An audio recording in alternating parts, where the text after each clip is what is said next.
দক্ষিণ এশিয়ার ভূ রাজনীতিতে এখন চলছে এক তুমুল চালবাজি।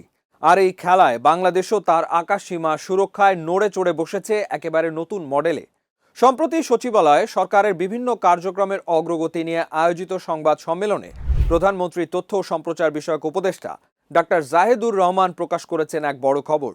বাংলাদেশ বিমান বাহিনীকে আরও আধুনিক ও শক্তিশালী করতে চীনের তৈরি সর্বাধুনিক 4.5 প্রজন্মের multi role combat aircraft J-10CE কেনার জন্য খসড়া চুক্তি প্রস্তুত করেছে সরকার।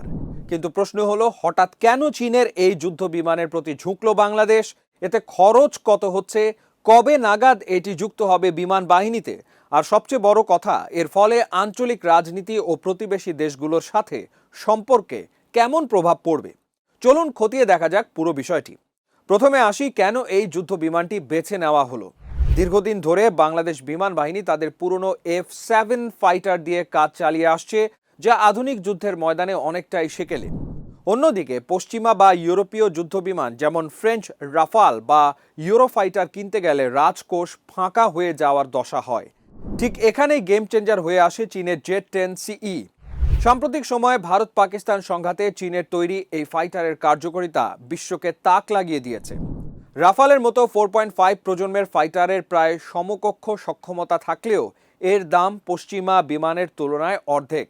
তাছাড়া সাশ্রয়ী মূল্যে আধুনিক এসআর রেডার, বিভিআর মিসাইল ও শক্তিশালী ইলেকট্রনিক ওয়ারফেয়ার সিস্টেম পাওয়ায় ডিফেন্স বাজেট এবং কার্যকারিতার চমৎকার ব্যালেন্স খুঁজে পেয়েছে বাংলাদেশ। এবার আসি সবচেয়ে গুরুত্বপূর্ণ তথ্যে। এই বিশাল প্রতিরক্ষা চুক্তির জন্য কত টাকা খরচ হচ্ছে এবং কবে নাগাদ এগুলো আকাশে উড়বে? তথ্য অনুযায়ী 20 থেকে 24টি J-10CE যুদ্ধবিমান সংগ্রহের এই পুরো প্রজেক্টের প্রাথমিক আনুমানিক ব্যয় ধরা হচ্ছে প্রায় $220 কোটি, যা বাংলাদেশি মুদ্রায় প্রায় 27,000 কোটি টাকারও বেশি।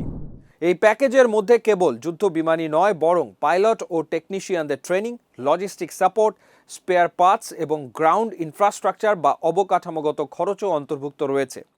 সবচেয়ে আকর্ষণীয় বিষয় হলো, এককালীন পুরো টাকা পরিশোধ করতে হচ্ছে না। আগামী 2027 সালের মধ্যে বিমানগুলোর ডেলিভারি পাওয়ার লক্ষ্যমাত্রা নির্ধারণ করা হয়েছে এবং এর পেমেন্ট বা পরিশোধ প্রক্রিয়া দীর্ঘ 10 বছর অর্থাৎ 2035-36 অর্থ বছর পর্যন্ত কিস্তিতে বিস্তৃত থাকবে, যাতে রাষ্ট্রের অর্থনীতির ওপর অতিরিক্ত চাপ না পড়ে।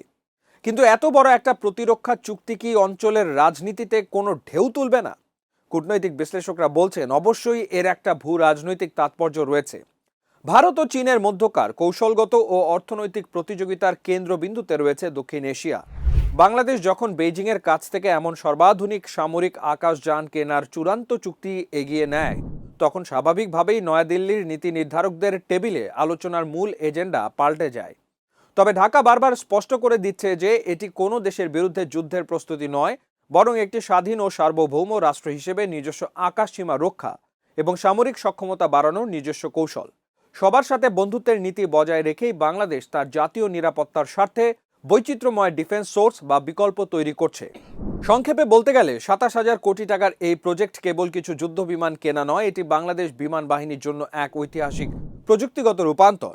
এর মাধ্যমে বাংলাদেশের আকাশ প্রতিরক্ষা যেমন এক নতুন উচ্চতায় পৌঁছাবে, তেমনি আন্তর্জাতিক কূটনীতিতে ঢাকার স্বাধীন পররাষ্ট্রনীতির অবস্থানও আরও পোক্ত হবে। দর্শক, চীনের কাছ থেকে এই J-10CE যুদ্ধবিমান কেনার সিদ্ধান্তকে আপনারা কিভাবে দেখছেন? এটি কি দেশের নিরাপত্তাকে বহুগুণ বাড়িয়ে দেবে? আপনার মতামত কমেন্ট বক্সে জানান।